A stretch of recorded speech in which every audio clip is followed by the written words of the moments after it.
Hey everyone, welcome back to the channel. If you're diving into the world of crypto in 2025, you might be wondering how to move your Solana from Phantom Wallet to Gemini securely and efficiently. Today, I'm walking you through the entire process step by step, so you can do this with confidence and avoid any common pitfalls. Let's get started. First things first, make sure you have both your Phantom Wallet and Gemini accounts set up and verified.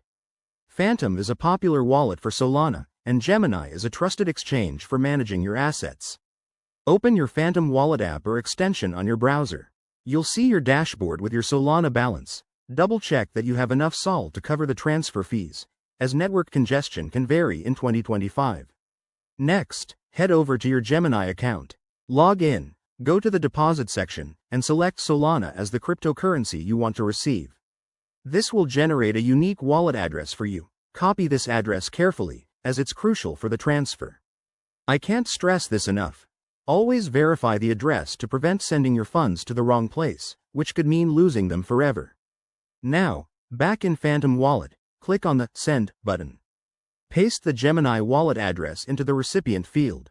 Enter the amount of Solana you want to transfer, making sure to leave a little extra for gas fees if needed. Review the transaction details one last time. Check the amount, the address, and the fees. Once you're satisfied, hit Confirm and approve the transaction with your wallet's security features, like a password or biometric verification. After that, sit tight. Solana transactions are usually fast, but in 2025, with potential network upgrades, it might take a minute or two. Keep an eye on your Phantom Wallet for confirmation.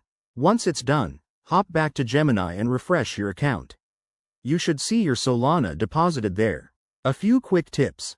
Always use official apps and websites to avoid scams. Enable two-factor authentication on both platforms, and never share your private keys. If you're new to this, practice with a small amount first. That's it for today's guide. If you found this helpful, give it a thumbs up, subscribe for more crypto tips, and drop your questions in the comments. Thanks for watching, and see you next time.